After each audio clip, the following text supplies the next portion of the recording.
Boa noite, meus amigos. Estamos aqui de volta. Como sempre, começamos invocando a Santíssima Virgem Maria, o Santo Padre Pio de Pietrelcina, para que roguem a Deus que nenhuma injustiça se cometa neste programa. Queria aqui mandar um abraço para o meu amigo Márcio Reguini, que está fazendo aniversário hoje. Vê se aparece logo por aqui, Márcio. Também, um outro aviso. A próxima aula do curso online de filosofia, do seminário de filosofia, será aberta ao público em geral. Será no próximo sábado, às 7h30 da noite, horário aí do Brasil, horário de Brasília. Nós vamos fazer isso porque nesse dia vamos fazer o lançamento por internet do meu livro sobre Maquiavel. Então, começarei com uma palestra, uma breve palestra sobre o livro, e depois prosseguirei na aula normal do Seminário de Filosofia, que desta maneira estará aberto ao público em geral. Próximo sábado, 7h30 da noite, no site www.seminariodefilosofia.org. Então, se você quer saber o que é o seminário, você aproveita e vai lá. Agora, aqui, um aviso fundamental. Antes de tudo, um grupo importante de exorcistas deu aí uma entrevista dizendo que o padre Gabriel Amorth tem toda a razão ao dizer que o novo ritual do exorcismo estabelecido depois do Concílio Vaticano II é ineficaz. O capeta não está nem ligando, nem ligando. Tem uma história antiga que o sujeito chega lá para exorcizar o capeta e diz: em nome do nosso Senhor Jesus Cristo. Aí o capeta sai e diz: olha, Jesus Cristo eu ouvi falar, mas você quem é? Então, é isso que está acontecendo com esses novos exorcismos. São absolutamente inócuos. Para quem entende alguma coisa do assunto, saberá que isto já é uma explicação suficiente para muita coisa que está acontecendo no mundo. Literalmente o capeta está à solta, à solta. Né? Só tem aqueles pseudo-exorcismos lá da Igreja Universal, né? Que diz que dois capetas encontraram, né? Um estava triste, falando: pô, ninguém gosta da gente, todo mundo vira as costas, né? Daí o outro falou: não tem importância, vamos lá na Igreja Universal, que lá eles entrevistam a gente. Então, agora exorcismo só tem desse aí, tá? É para promover o capeta. Você vê, Santo Agostinho diz que não tem nada que o capeta goste mais do que você exagerar os feitos dele, você atribuir a ele mais malefícios do que ele é capaz de fazer. Ele fica contentíssimo, tem orgasmos lá no fundo do inferno. Então, o capeta, o inferno está em festa, não tem mais exorcismo. Se livraram do maior problema que tiveram durante 2000 anos, não acabou, mas está acabando. Liberou geral. Né?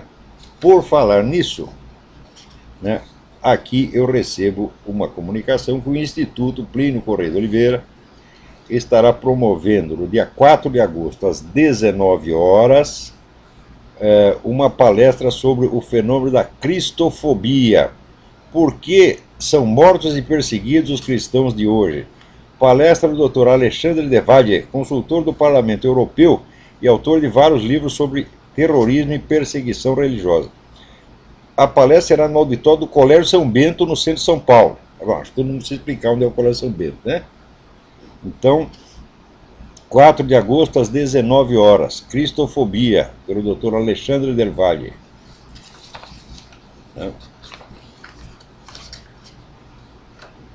Aqui, entre outros dados que servem de tema, a palestra está aqui: 75% da perseguição religiosa no mundo hoje em dia são contra cristãos.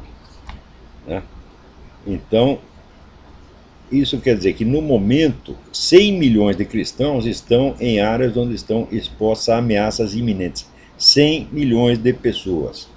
Você verá que o Michael Horowitz, que é um sujeito que não é nem cristão, ele é um judeu, mas é um estudioso do assunto, né? Ele disse que na década passada os cristãos estavam sendo mortos à base de 100 mil por ano.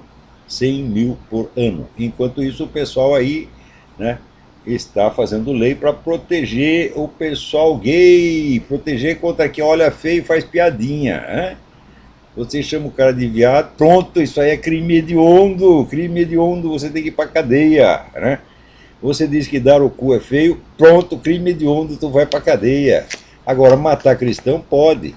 Quer dizer, é evidente que esses caras... Outro dia me disseram que apareceu no programa Renato Machado dizendo: olha aqui, o Brasil está tendo um massacre de gays, morreram 200 gays assassinados no ano passado, morreram 200 gays no meio de 50 mil brasileiros, e vem este filho da puta vigarista fazer propaganda disso. Ora, porra!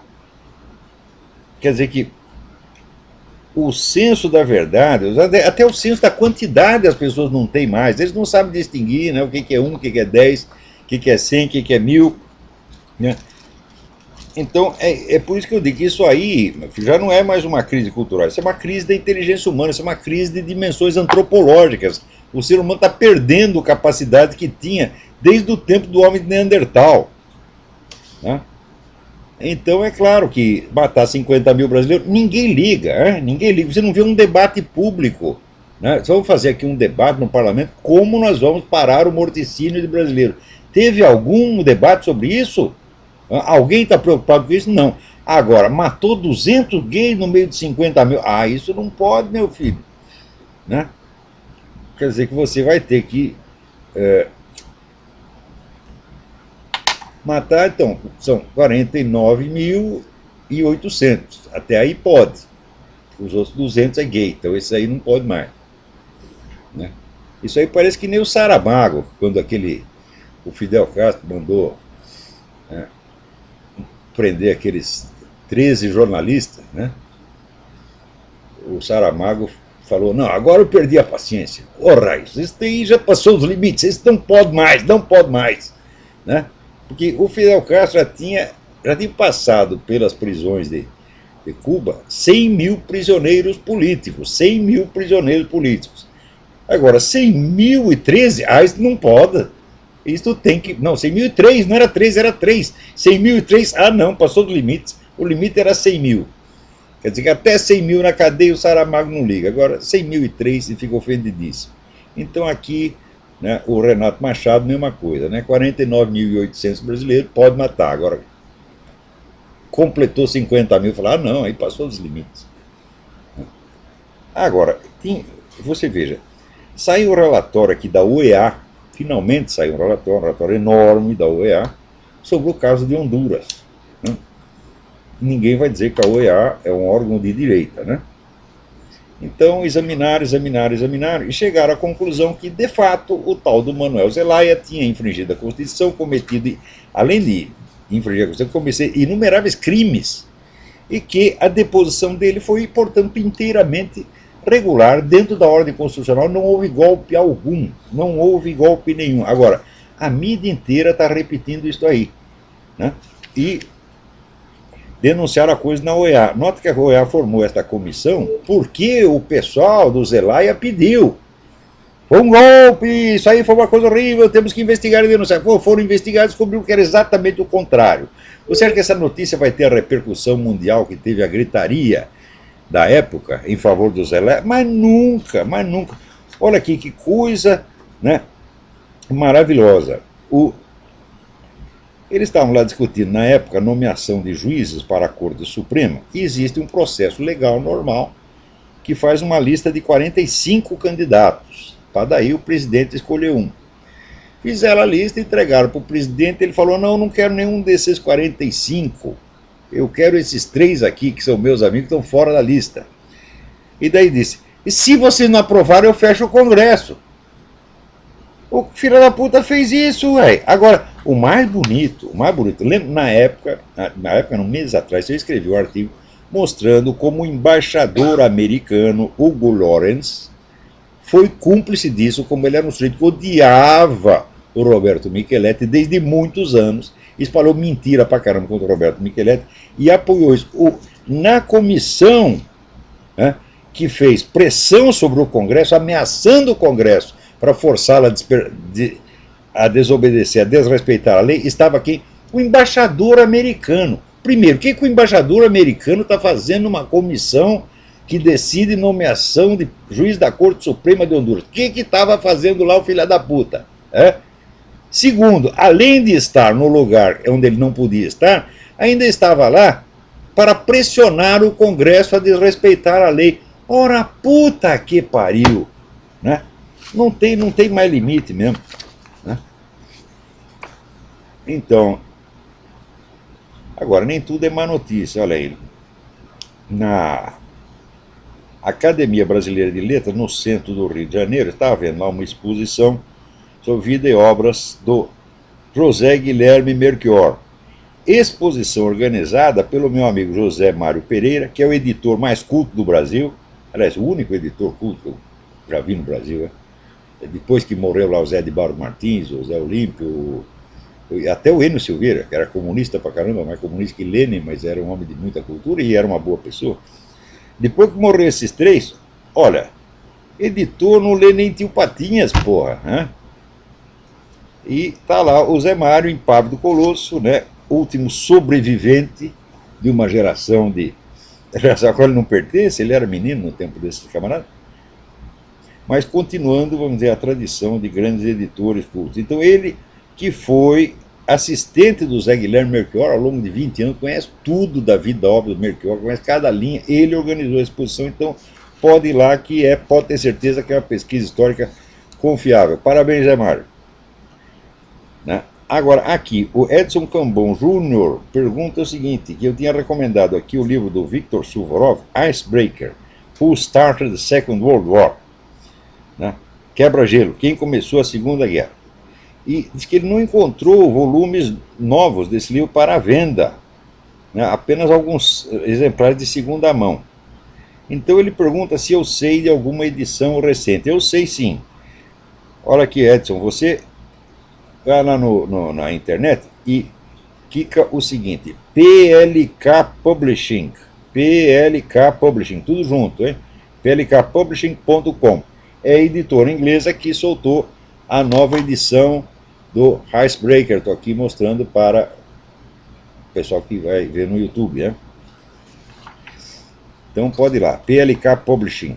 Né? Agora, hoje está sendo julgado lá, eu não sei o que vai dar, né? Aliás, eu acho que sei. Né? O coronel Brilhante Ustra, né? Que há 40 e tantos anos, meio século, tá certo? O pessoal vem fazendo a campanha contra ele. Não provaram absolutamente nada até agora, mas também não precisa, meu filho. Por exemplo, essas, né, acusações de tortura, né, que foram feitas naquele tempo, digo, não tem exame de corpo de delito, tem merda nenhuma, tá certo? Mas não precisa, basta a palavra. Isso aí é que nem terra de quilombola. Qual é a prova de que você é bisneto do cara do quilombo? Eu estou afirmando, isso aí é a prova. Isso aí é que nem cota racial, né? Já falei aqui, chega lá o sujeito, né, 2 metros de altura, loiro, de olho azul, o pessoal pergunta, como é seu nome? Ele fala, Helmut Schmidt. Qual é a sua raça? Preto, afrodescendente. E, né, pega lá a sua conta, meu filho. Né? Então o que vale é a declaração. E nesses processos de tortura também, né, é assim. Né, eu me lembro que tem uma parente minha distante, que todo mundo dizia que quando ela estava na cadeia, bateram tanto nela que ela perdeu um dos rins. Só que eu sei o seguinte, eu fui a última pessoa que esteve com ela antes de ser presa e a primeira quando ela foi libertada, porque fui eu que fui buscar, tá certo? Na cadeia. E a mulher estava muito mais saudável do que quando entrou. Estava forte, corada, bem alimentada, e eu não perguntei nada a respeito do rim, eu achei que seria uma obscenidade, ela também não falou nada. Mas, né, corria em toda a esquerda aquela história. Não bateram tanto na coitada que ela perdeu um rim. Né?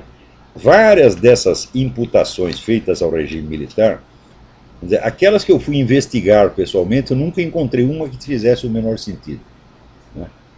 Mas eu não admito que pode haver alguma que seja verdadeira. Mas olha, eu nunca encontrei uma que tivesse a mais mínima prova.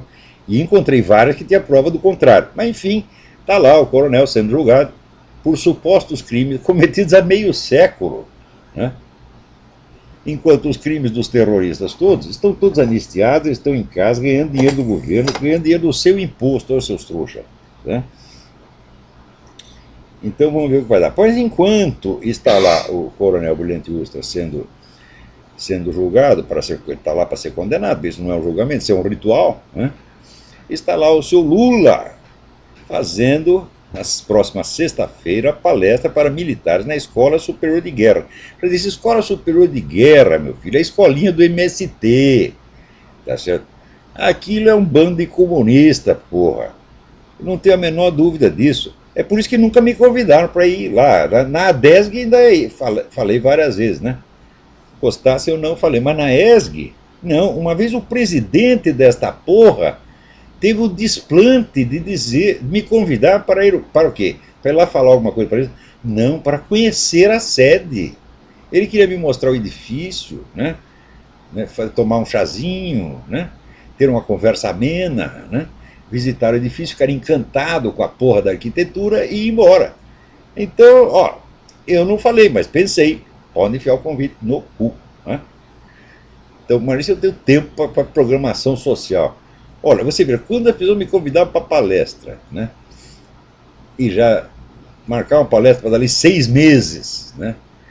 E convidava para ficar no hotel de 5 estrelas, eu já ficava puto da vida. Eu falei, puta, mas peraí, você acha que nós, conservador liberal, estamos com tanto dinheiro assim para gastar com esta merda? Põe num hotel barato, a gente vai lá e fala. Não vou cobrar nada para falar, né? Eu nunca cobrei nada para falar. Quando pagavam, pagavam porque queriam, né? Eu sempre pagar a mixaria, mas tá bem, sempre tá bem, né? Mas ficar gastando dinheiro com festividades, com hotel, eu já achava tudo isso uma viadagem, né? Agora, o cara me convidar para conhecer a sede, você não tem mais o que fazer, general? Vai trabalhar, vagabundo, né? Agora estão lá eles, né? O, o Lula vai discorrer sobre a Estratégia Nacional de Defesa, programa militar aprovado no seu governo, né? De defesa contra quem? De defesa contra a Farc, seu Lula? A Farc está lá, já ocupou metade da Amazônia, ocupou metade do país. É contra isso que as Forças Armadas vão defender? Não, as Forças Armadas vão defender as Farc. Você não vão permitir que ninguém toque nelas. É esse o seu programa, quem é que não sabe, porra? Né? Então vai lá, Nelson Jobim, né? O comandante da Marinha, comandante do Exército, aquele seu Enzo Martins Peri, tudo puxa saco, tudo puxa saco. Quer dizer, a honra das Forças Armadas já foi para as picas há muito tempo. Os caras já desistiram, já abriram as pernas, os braços, e tudo mais que tinha para abrir, já abriram, né? E... Alô, tem alguém na linha aí? Alô, quem é? Alô? Sim, fale bem alto, que aqui não se ouve nada. Oi, gostaria de saber sobre o Santo Agostinho, as confissões, Sim. sobre como ler, assim, Você tem que ler aquele livro como se você o estivesse escrevendo, como se fosse a sua história. Porque essa que é a ideia. A essência desse... Veja, Santo Agostinho inventou a autobiografia ocidental. Mas ele inventou mediante, vamos dizer, o recurso de ele fazer a sua confissão, contar a sua vida, perante um ouvinte onisciente, né? Que aquele não podia enganar, tá certo? Então isso quer dizer que à medida que ele contava a história, ele descobria mais coisa, o ouvinte sabia mais a respeito dele do que ele. Então, graças a isso, nasceu a consciência autobiográfica. Se você estudar, tem a famosa História da Autobiografia na Antiguidade, de Georg Misch, M-I-S-C-H, grande historiador. Você vai ver que as autobiografias da Antiguidade eram praticamente autobiografias oficiais. As pessoas não tinham muito uma consciência clara da história do seu eu, da sua história interior. Isso aí quem descobriu foi Agostinho. Estou para dizer que foi a maior descoberta literária de todos os tempos. Tá certo? Então, Agostinho, nas suas confissões, ele não está somente contando a sua vida, ele está mostrando para você como se faz uma confissão, como a pessoa sonda a sua própria alma, tá certo? Desde os tempos mais remotos, que ele lembra de pensamentos que ele tinha no bercinho, né? E dizia, eu já era um filho da puta naquele tempo, olha aqui as ideias que eu tinha, e assim vai. Quer dizer, ele vai impiedosamente, né, descobrindo os truques da sua alma para escapar da verdade e mostrando como sua alma colaborava com o capeta, tá certo? Então, isso aí é um manual de autoconhecimento. É assim que você deve ler. Não para conhecer a vida de Agostinho, mas para conhecer a sua própria. Muito bem. Agora, falando nesses assuntos, você vê, diz que vai sair um livro por uma editora do Rupert Murdoch, dizendo que o presidente americano Barack Obama é descendente de Jesus Cristo em linha direta. Ora, porra! Né? Já tinha aquela dupla de inglês maluco, Baget e não sei o quê, que, né, eu me lembro que 30 ou 40 anos atrás, uma mulher chegou para mim, uma aluna maluca chegou para mim e falou: aqui, esse livro que acabou de sair pela BBC, né, conta que Jesus Cristo casou com Maria Madalena, foi para o Japão, teve um monte de filho japonês, né, os quais agora estão todos na Inglaterra e não tem nenhuma cara de japonês. E daí, pode levar embora o livro, disse. Daí ela disse: não, mas é uma pesquisa séria. Eu disse: pior ainda. Né? Eu sei que vai fazer uma pesquisa séria num treco desse, mostra que é maluco, evidentemente, né? Mas agora está aí, entre os descendentes japoneses de Nosso Senhor Jesus Cristo, está lá o Barack Obama, japonês como ele só, porra. Né? Então, agora, veja você, enquanto estão fazendo isso aqui nos Estados Unidos, lá na Rússia, né, agora descobriram que o Vladimir Putin é reencarnação de São Paulo Apóstolo. Olha, minha gente, se isso aí, né, não é o reino do anticristo, o império da mentira instalado sobre a humanidade, eu não sei que merda é, eu não sei que outra coisa mais o anticristo pode inventar depois dessa, porra. Quer dizer, tá ali Barack Obama e Vladimir Putin, né, são enviados de Deus Todo-Poderoso. Um é a reencarnação de Jesus Cristo, ou descendente de Jesus Cristo, o outro é a reencarnação de São Paulo Apóstolo. Né, e tá lá o cordão dos puxa-saco. Agora, note bem, esta falsificação da religião é um elemento fundamental na concorrência dos três esquemas de nova ordem mundial. Agora, até alguém me informa aqui que o Glenn Beck acabou de descobrir que existem três esquemas, está falando isso na televisão. Falou: né, descobriu que merda fede, como diz, né? É claro que tem três esquemas. Pô, é só investigar, estudar um pouco, você vê que são esquemas que têm origens históricas independentes. Né? Quer dizer, aí você não vai confundir a história do grupo, né, Bilderberg, Federal Reserve, etc., etc., com a história do movimento comunista, que é uma história independente, começou na Europa, veio aqueles movimentos heréticos, né, da Renascença, Thomas Müntzer e outros. Então tem a sua própria história. Né? A formação desta elite, né, metacapitalista, como gostou de chamar, também tem a sua própria história. E o Islã também tem a sua própria história. Essas três histórias não se confundem, são linhas de desenvolvimento histórico independentes. Então são de fato três esquemas independentes. Porém, esses esquemas, se estão em competição pelo domínio do mundo, também têm áreas de interesse comum. Né? E você nota isso, por exemplo, na Inglaterra, né, onde a Casa Real Britânica virou, né, protetora da invasão islâmica. Tá certo? Então, quer dizer, é porque tem algum interesse em comum. Esse pessoal não vai fazer as coisas só pelos belos olhos da pessoa. Então, né, nessa concorrência, a falsificação do cristianismo é um elemento essencial. E eu acho que eles estão disputando para ver quem falsifica mais. Né? Então, por exemplo, já contei aqui para vocês que o pessoal lá do Putin, há muito tempo, há muitos anos, já está divulgando a ideia falsa de que o Papa João Paulo II já fez a consagração da Rússia, tal como pedido por Nossa Senhora em Fátima, e de que, portanto, a Rússia já está santificada e já está com a autoridade toda de porta-voz exclusiva de Nosso Senhor Jesus Cristo, né, mediante o contrato de exclusividade. Então, isso quer dizer que, em vez de haver a conversão da Rússia, né, à Igreja de Roma, haverá o contrário. Né, a Igreja de Roma é que vai se integrar, né, na Igreja putinesca e trabalhar para o Vladimir Putin. Isso aí é o programa que já estava nos livros do Sr. Jean Parvulescu, que é um colaborador do professor Alexandre Dugin, aliás, escritor muito melhor do que o Dugin, é um homem de uma cultura imensa, escritor admirável no fim das contas, mas um bom filho da puta. Né? E também tem um outro autor espanhol, que agora eu esqueci o nome do desgraçado, que é também, por sua vez, um colaborador do Parvulescu. E ele lançou essa tese, assim, como quem não quer nada, ele diz: não, agora que a Rússia está consagrada pelo Papa, está consagrada ao Sagrado Coração de Maria, pronto, agora a Rússia está com a corda toda e vamos aí dominar o mundo. É assim o negócio, gente. Porra, né? Por isso que esse negócio de religião, se eu vou falar de religião, você toma cuidado com a sua carteira. Né? E aqui tem tanta merda essa semana. Olha aqui, na Itália, na Toscana, né, o padre, tem um padre ítalo-argentino lá chamado Hernán Garcia Pardo, foi agredido a socos e pontapés. Sabe por quê? Porque ele estava rezando a missa pré-conciliar, né, a missa de São Pio V. Não pode, a missa do Concílio de Trento. Ele estava lá rezando, o Papa autorizou, né, a missa voltou, todo lugar tem, agora aqui tem, só não tem no Brasil. No Brasil isso é raridade, raridade. Para encontrar a missa tradicional, você tem que rezar nas catacumbas, né?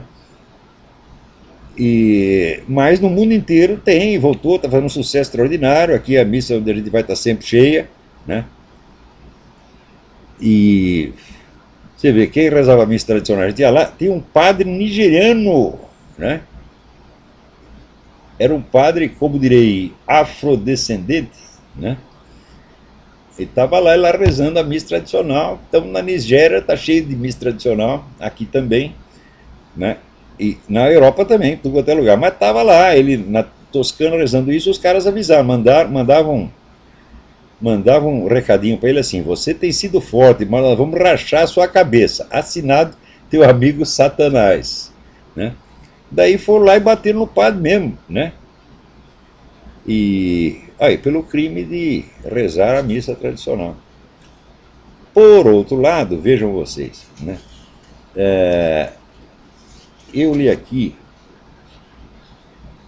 no site naturalnews.com, que é um site que sempre eu procuro acompanhar, a notícia de que duas firmas, uma é a Monsanto e outra é a DuPont, estão comprando todas as companhias que vendem sementes. Atenção, esse negócio de semente sempre foi coisa de pequenas firmas, fazendinha, né? O sujeito lá junta semente, vende, né? Sempre foi isso.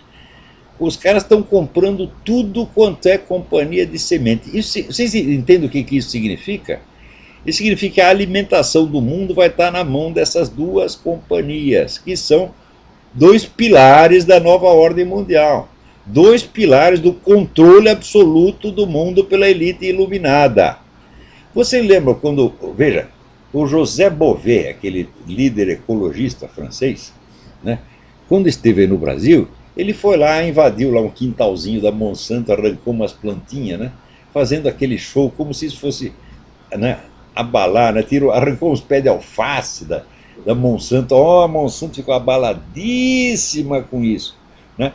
Mas você vê, o Fórum Social Mundial, que naquela instância o José Bové representava, e a Monsanto e a DuPont estão trabalhando exatamente para a mesma finalidade. Essa é a nova ordem global, meu filho. É como diz, o socialismo dos ricos. Todo socialismo sempre foi dos ricos, mas esse é mais ostensivo. Então, é o controle mundial da alimentação. Vocês acompanhem esse site, naturalnews.com. Lá sempre tem umas notícias interessantes.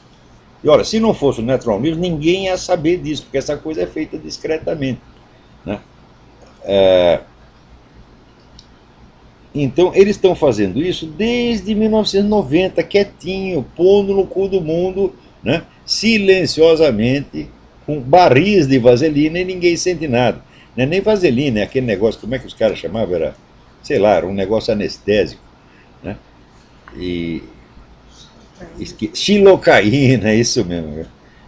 Então aí, toneladas de xilocaína e ninguém sente nada. Agora vocês imaginam o que é o sujeito controlar a alimentação no mundo. Ao mesmo tempo que a Monsanto e a DuPont estão fazendo isso, né, a ONU está lá bolando aquele seu Códex Alimentários, né, onde diz o que você pode comer e o que você não pode, né? Aqui, a garota propaganda dessa campanha do controle estatal da alimentação é a mulher do seu Barack Obama, né? Ela vai lá e diz: não coma comidas gordurosas, né? Mas depois ela vai na cozinha e come lá um cachorro quente escondido, né? Que nem o marido dela, não pode fumar, a campanha anti-fumo, e ele vai lá fumar escondido no corredor. O presidente dos Estados Unidos vai lá fumar escondido. Então, né, isso aí me lembra um português que eu conheci, que foi lá no restaurante macrobiótico, né, e pediu o cardápio, né? Então tinha lá abobrinha com tofu, né? Aquelas coisas maravilhosas, tal, né? Daí ele olhou para o garçom e falou: mas lá no fundo tu comes um bom bife, né? Então é a mesma coisa, né? A dona Michelle Obama, no escondidinho, ela come um bom bife enquanto o marido dela pita lá o seu cigarrinho, né? Agora, tem coisa assim que ninguém pode competir com o brasileiro. Ninguém, ninguém, ninguém. Então tá aqui, né, um amigo me manda um artigo assinado pelo professor. Como é o nome do cara? Não sei que. Pô, sumiu o nome do sujeito. Luiz Augusto Fischer. Luiz Augusto Fischer, que é um eruditíssimo professor de literatura, crítico literário. Foi aquele que disse que a obra do Chico Buarque de Holanda está no mesmo nível da de Michelangelo. Hã? Então, né, você imagina, né, a influência que essa declaração teve em todos os estudos de história da arte e literatura no mundo. Imediatamente, né, todas as universidades, Harvard, Universidade Gregoriana, todas mudaram o seu programa de estudo literário para colocar lá o Chico Buarque de Holanda, né, no topo da cadeia alimentar. Então agora vem este idiota, né, e escreve. Não, chamar o cara de idiota é até amabilidade, pô, não se pode, não se, né? Bom, ele escreve um artigo aqui, né, dizendo: não, nós temos que conservar a memória histórica, né? E, por exemplo, ele diz: olha, todo mundo esqueceu, isso não é justo, a história do Félix Silveira Rosa Neto, um grande herói brasileiro, né? Foi o sujeito que, em abril de 1970, fez lá uma tentativa de sequestro do cônsul americano Curtis Cutter, né? Eles cercaram então né, cercaram o carro do cônsul, né, com um fusquinha, né? O motorista do cônsul imediatamente tinha um carro 10 vezes maior com um fusquinha, passou em frente, saiu, né? Então eles decidiram atirar no cônsul. E tinha lá dois fulanos armados, tem um cara com uma metralhadora e este seu Félix com uma pistola automática. E o cara da metralhadora decidiu metralhar, né, o cônsul que estava fugindo, e o Félix disse: não faça isso, né? Não faça isso por quê? Porque ele não queria matar uma pessoa pelas costas? Não, é porque ele queria matar pessoalmente, né? Então sacou da sua pistola automática e deu lá uns tiros nas costas do homem que estava fugindo. Então você atira num sujeito pelas costas, o cara desarmado pelas costas, e você é um grande herói. Ô Luiz Augusto Fischer, eu não vou nem perguntar o que você tem na cabeça, porque não há a menor dúvida, tá certo? Isso é um fato científico comprovado, tá certo? Então, como diz, não adianta mandar um cara tomar no cu, porque não tem cu, né? E por causa disso a merda é reciclada e só para a cabeça, né? Agora, olha aqui, no meio de todas essas conversas sobre a crise americana, etc., ora, é claro que essa crise americana é um negócio totalmente artificial e montado. Não é um problema econômico real, não tem bases econômicas reais, tá certo? É tudo, vamos dizer, um jogo de dinheiro eletrônico que vai e volta para dar a impressão que está tudo caindo. Porque, presta atenção, né? Houve a entrevista de um dos caras, um dos irmãos Forbes, né? Não lembro qual deles foi uns anos atrás. Ele deu uma entrevista de televisão e um cara perguntou, falou: olha, aqui eu vou fazer uma pergunta curta e grossa, né? Quanto petróleo tem nos Estados Unidos? E o cara disse o seguinte: mais do que todo o Oriente Médio junto. Na época parecia exagero, mas acontece que depois saiu o relatório do Serviço Geológico do governo americano confirmando isso aí. Não é que tem mais petróleo aqui do que no Oriente Médio. Aqui tem mais petróleo do que no mundo inteiro. Né? E não se pode fazer um buraquinho para tirar uma só gota. Então, isso significa que os Estados Unidos já tem todas as condições para ser totalmente autossuficiente em matéria de petróleo. Só que se ele fizer isso, o mundo vai à falência, sobra só os Estados Unidos. Ora, meu filho, você acha que num caso de uma crise extrema, a hora que começar a faltar comida no supermercado, né, Você vai lá procurar uma lata de sardinha, não tem, né? Você quer um frango, também não tem, né? Quer um salame, também não tem, quer feijão, também não tem, né? Você acha que nessa hora não vão começar a fazer uns buraquinhos, pô? Hã?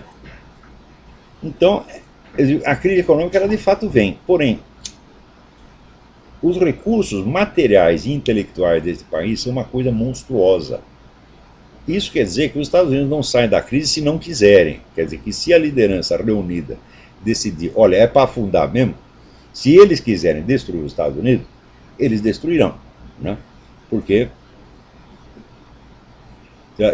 Abraham Lincoln já dizia, né, que os Estados Unidos só pode ser destruído pelos próprios americanos. Então, se a liderança todinha, né, estiver em acordo, falar, olha, vamos acabar, né, vamos entregar tudo para a China, eles podem fazer isso.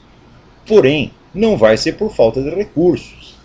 E também não pense que não vai haver uma reação popular.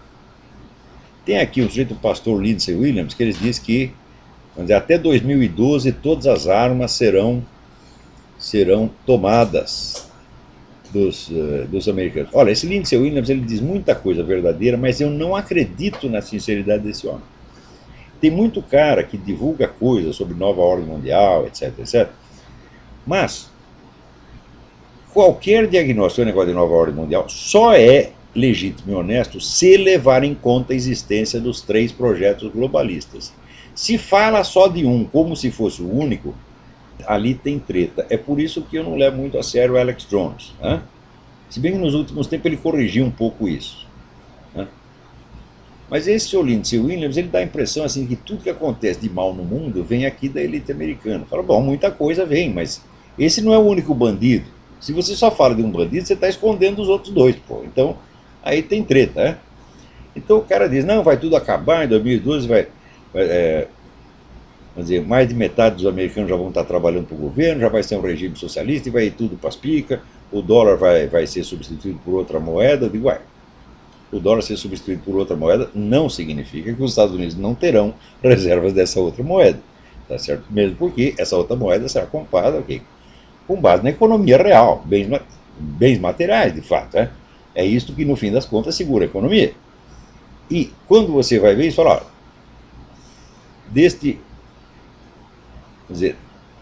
destes bens materiais não há um que seja mais decisivo ainda do que o petróleo.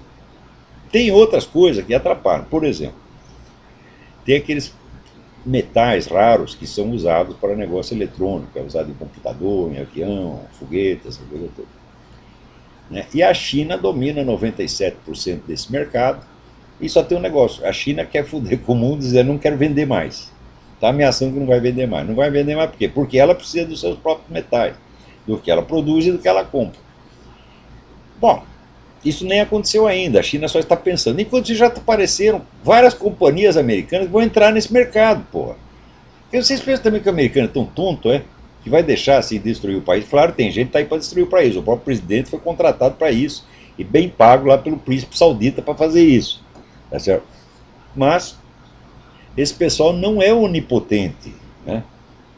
Então, e aqui você tem uma reação muito forte. Então ainda não sabemos o que vai acontecer. Eu acho que não dá para fazer previsões quanto ao resultado desta encrenca. Mas olha, quando forem pensar no futuro dos Estados Unidos, lembre deste dado, que esse é um dado material. Viu? Os Estados Unidos têm mais petróleo do que o mundo. Né?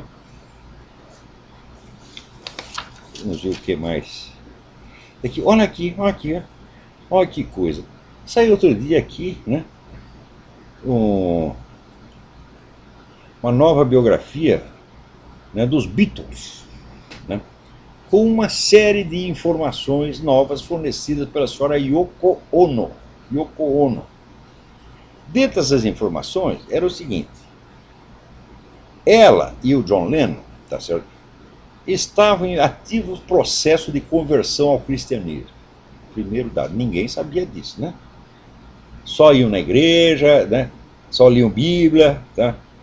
Ninguém sabia, não pega bem, né? Então, John Lennon é aí apregoado como se fosse apóstolo do capeta. Né? Segundo lugar, o John Lennon era o maior fã do Ronald Reagan. Né? E dizia que esse negócio de teoria da evolução é tudo empulhação. Né? Então tá aí, o John Lennon era um conservativo. Só que é o seguinte, esconderam isso durante 40 anos, porra. Né? Quer dizer que o cara que era o maior ídolo, era o emblema da Revolução Mundial, ele não era nada disso, ele era o contrário, porra. Só que só agora apareceu, deixa eu ver o nome do cara aqui. The Gospel According to the Beatles. É o autor Steve Turner. Steve Turner. Ah, outra coisa, pior. Diz que o John Lennon passava horas ouvindo na televisão as pregações do Pat Robertson e do Billy Graham. Vê se pode, né? Então, aqui o padre Luiz Carlos Lode da Cruz diz que está preparando lá, né, uma tese de doutorado em bioética, e o assunto é muito difícil, muito complexo, é mesmo, né? E ele pede para que as pessoas orem pelo sucesso dele. Vamos fazer isso, padre. O senhor é um herói brasileiro. Todos nós amamos o senhor, amamos mesmo, né? Homem de coragem, né? E um verdadeiro cristão, um homem sincero, merece todo o nosso apoio. Agora, está aqui. Ó, padre, o senhor lá está fazendo a sua tese. Sabe o que estão fazendo na Inglaterra enquanto isso?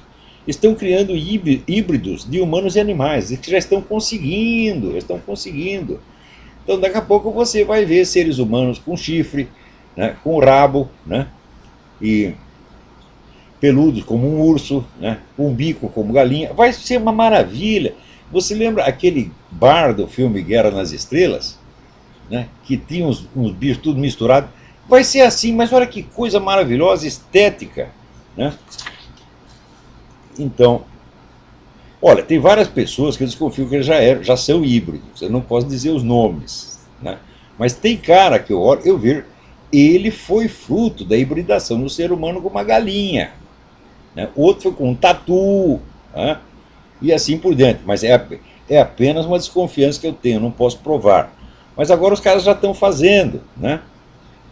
Agora, o pessoal aqui me pergunta, leram meu artigo sobre o atentado na Noruega. Só que acontece o seguinte, eu ali não disse tudo, tem muito mais coisa, né? A primeira coisa é o seguinte, em qualquer análise, né? Aliás, no programa de 29 de junho eu já tinha lembrado, né, as manifestações violentas, né, de invasores islâmicos na Noruega que já vinham acontecendo desde 2 anos atrás, e que a mídia não falava nada, não saiu uma noticinha. Dá a impressão que na Noruega está tudo bem, né? Bom, tudo que vocês lerem sobre terrorismo, vocês não podem esquecer o que é terrorismo. A definição de terrorismo foi dada por Lenin, é a propaganda armada. A propaganda armada não faz o menor sentido quando desacompanhada de um plano estratégico para o seu reaproveitamento, no mínimo publicitário. Se não é para render mais nada assim politicamente, pelo menos propaganda tem que render. Então um ato terrorista tem que ser acompanhado de ações políticas, né, que o preparam e o aproveitam em seguida para obter uma vantagem política, ou pelo menos, vamos dizer, um alarde publicitário contra a vítima, como no 11 de setembro. Né? Os caras foram lá, soltaram lá os aviões nas Torres Gêmeas e 5 minutos depois já estava a gente celebrando, dizendo que foi culpa dos americanos, que os americanos receberam aquilo que mereciam, etc. Ou seja, tudo isso já estava preparado de antemão. Então você faz o atentado para deixar as pessoas naquele estado de choque, e enquanto a vítima está lá tontinha, você desce o cacete nela. Né? Ou como naquele atentado que teve na Espanha. Teve o atentado, morreram aqui 200 pessoas na estação de trem, e 5 minutos depois você tinha manifestação popular nas ruas. Contra quê? Contra os terroristas? Não, contra o governo conservador. Então, terrorismo é isso, meu filho. Então, quando tem um atentado terrorista, procure qual é a manifestação política que instantaneamente se segue aquilo para tirar um proveito, ou político, como no caso da Espanha, que conseguiram de fato mudar o governo, ou pelo menos publicitário. Então, quando você vê assim, a campanha que se segue ao ato terrorista está falando mal de quem? Então você vê, o autor vem do outro lado, evidentemente. Tá certo? No caso do atentado da Noruega, não houve nada. Absolutamente nada. Só houve uma campanha contra o terrorista. E contra os cristãos e contra os sionistas. Quer dizer, a Al-Qaeda, veja, a Al-Qaeda está lamentando, né, o ato terrorista e dizendo que foi obra dos sionistas. Outros filhos da puta estão dizendo, não, porque o cara é cristão. Ele não é cristão merda nenhuma. Né? Primeiro, se você lendo o manifesto dele, ele diz o seguinte, que ele é um darwinista, ele é um evolucionista, e ele só é a favor da cultura cristã, ocidental, porque ele acha que ela é mais evoluída que as outras. Né? Então, veja, quem pensa assim, isso aí é igualzinho ao que diz a nova direita, no Velho Droite francesa, sob a chefia do Sir Alain de Benoist, né? Que é um cara materialista, cientificista, evolucionista, e que acha que os caras são uns atrasados e que nós temos que tirar eles, né, tirar eles de campo. E nós, as pessoas evoluídas, que já não somos mais, né, antropóides, temos que dominar o pedaço. Então, isso é evidentemente parte do movimento revolucionário. Né? Não precisa nem pensar duas vezes. Então, a ideologia do cara é esta. Mas, pergunta-se, contra quem foi a campanha que se seguiu? Contra cristãos e sionistas. Então, meu filho, da onde vem o negócio? Vem do outro lado. Essa é a coisa mais óbvia do mundo. Então, esperem que a história desse ato ainda vai aparecer.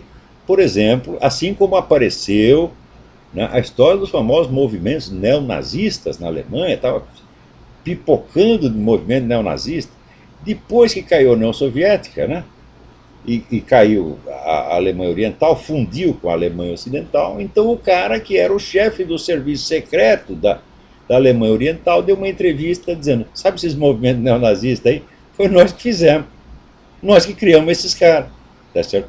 Para criar confusão e pânico e camuflar nossas atividades, que camuflar muito bem, aliás.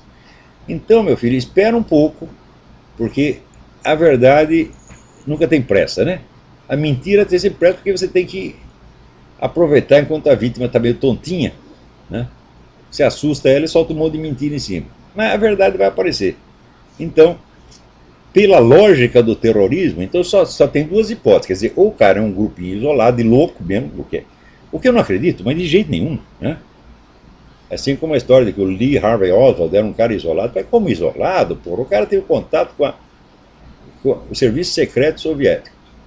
Teve contato com o serviço secreto cubano, tinha acabado de voltar de Cuba e era militante comunista, e ele dá um tiro no presidente e o pessoal acha que não foi iniciativa comunista, que foi coisa da CIA. O que é isso? Pô? Precisa ser muito idiota para acreditar numa coisa dessa. Né?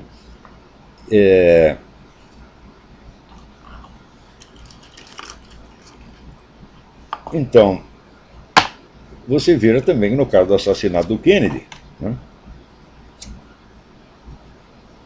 Qual a campanha que se seguiu? Foi a campanha contra os próprios Estados Unidos. Foi a CIA, foi a conspiração interna. Não teve nenhuma campanha anticomunista que se seguiu ao assassinato do Kennedy. Então é lógico que foi a iniciativa de quem? Comunista. Né? E é sempre assim. Né? Então, tem a propaganda armada, daí você vê contra quem é a propaganda desarmada que se segue. Então está lá o indicador, é como se fosse um poste com uma placa de trânsito dizendo de onde vem o atentado, meu filho. Né? Se a campanha, se o aproveitamento político que se seguiu é contra cristão e sionista, então veio de alguém que não deve gostar muito deles, né?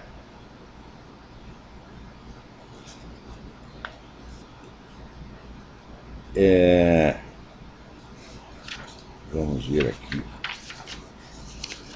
Tem tanta coisa aqui que eu fico atrapalhado. Aliás, eu queria até mencionar aqui. Olha aqui, vem uma notícia. Olha, quem está vendendo armas para os traficantes mexicanos era o próprio Departamento de Estado. Já tem a denúncia circulando agora. Né? Isso aí vai acabar aparecendo. Naturalmente, eles não conseguem amortecer isso completamente, mas conseguem amortecer durante algum tempo. Né? Então é que nem diz o Lula, isso não é problema, porque vai levar 40, que nem o negócio do mensalão, o cara foi acusado pelo mensalão, né? Não tem problema que eles vão levar 40 anos para julgar isso, até lá eu já estarei no inferno mesmo, e lá ninguém ninguém me atingirá, estarei protegido pelo Satanás. Né? Então, é isso aí. Agora, eu também queria, não vai dar nem tempo de comentar aqui, né?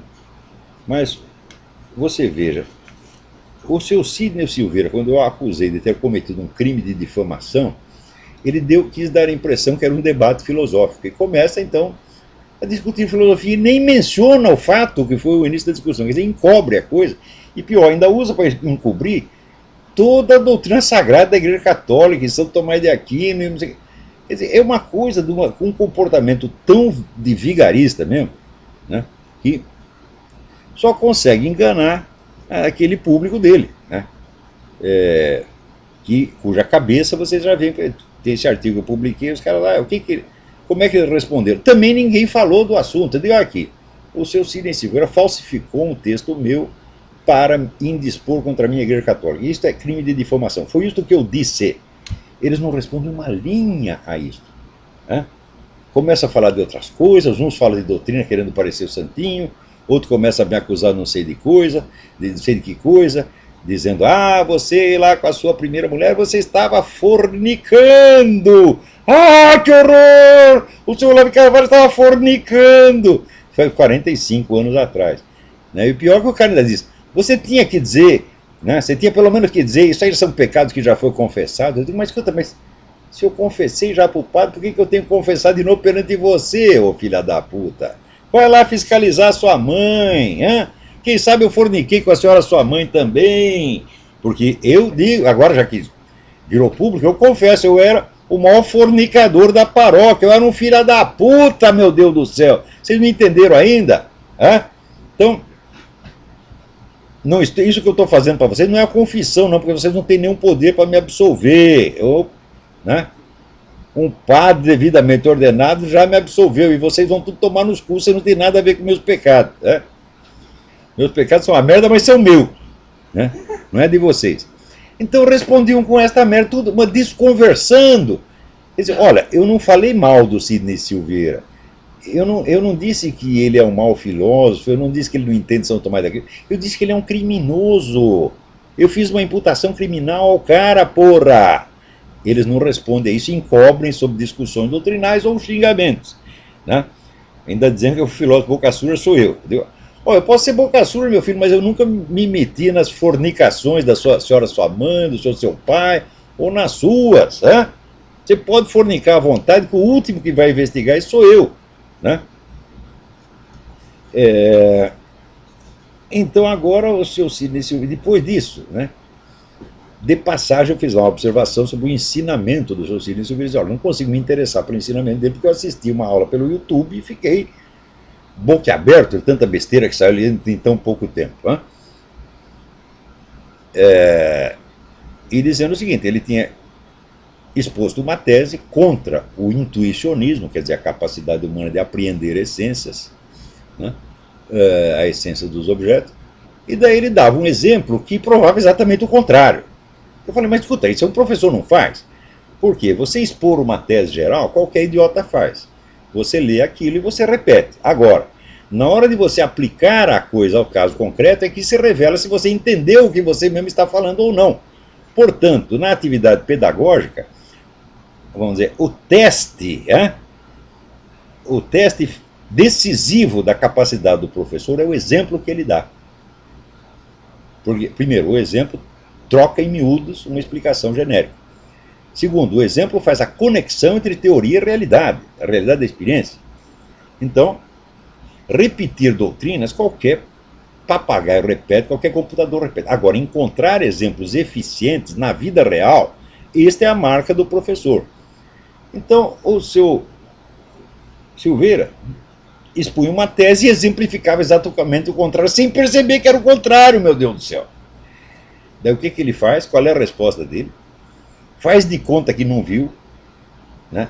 E começa e faz uma nova exposição contra o intuicionismo. Como se eu estivesse na minha comunicação, né, defendendo o intuicionismo e não apenas mostrando a inépcia pedagógica do seu Silveira. Ele faz de conta que é uma discussão sobre intuicionismo, faz lá 500 citações de Santo Tomás de Aquino, né, e quer dar a impressão que é uma alta discussão filosófica. Eu não puxei nenhuma discussão filosófica com o seu Silveira. Né? Porque até agora eu só vi o seu Silveira fazer uma coisa, pegar texto de São Tomás de Aquino e repetir. Que eu digo, qualquer manual faz isso, qualquer computador faz isso. Agora, pegue alguma coisa real e examine. Vamos ver a sua capacidade de compreender a doutrina não em si mesma, mas tal como aparece na realidade. E ali no caso do exame que ele fez do intuicionismo, onde a crítica em si, a crítica tomista ao intuicionismo, é claro que não está errado, só que também outra coisa que o Silveira não percebe. Quando São Tomás de Aquino fala em essência, ele quer dizer uma coisa. Quando um autor moderno, como Husserl ou Benedetto Croce, fala em essência, está querendo dizer outra coisa completamente diferente. Tá? E ele não percebe. Então ele diz, olha, os caras dizem que a gente apreende essências. Santo Tomás de Aquino diz que só os anjos apreendem essência, então eles estão errados. Eu digo, ai, meu saco. Você está se deixando enganar por uma palavra. Por quê? Porque você só sabe ler texto, meu filho. Ler e repetir texto.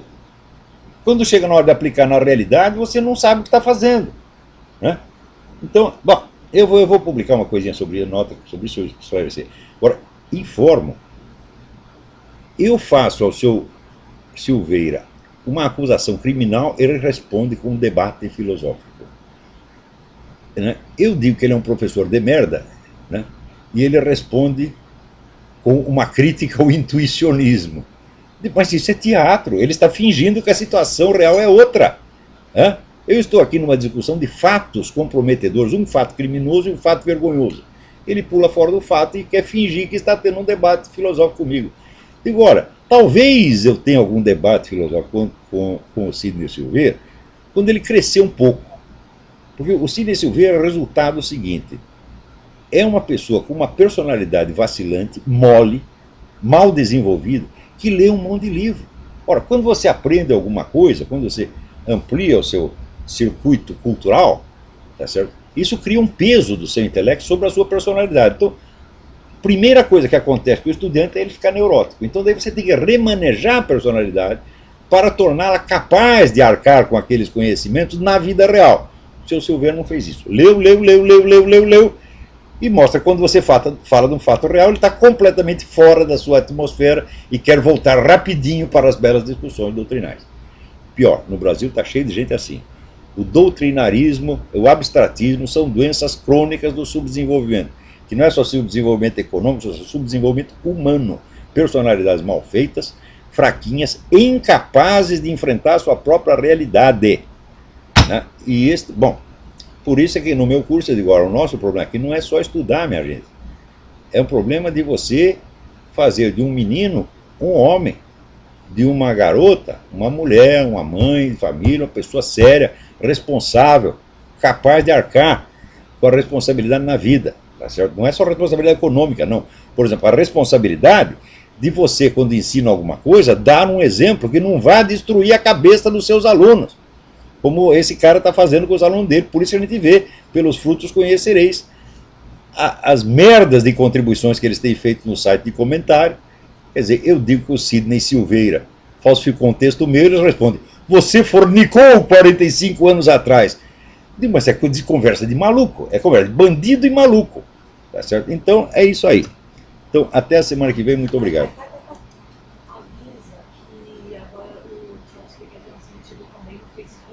Atenção, atenção. Esse programa, não sei se ainda estamos no ar, mas para quem assistir no YouTube, de agora em diante, este programa passará a ser transmitido com imagens ao vivo pelo Facebook.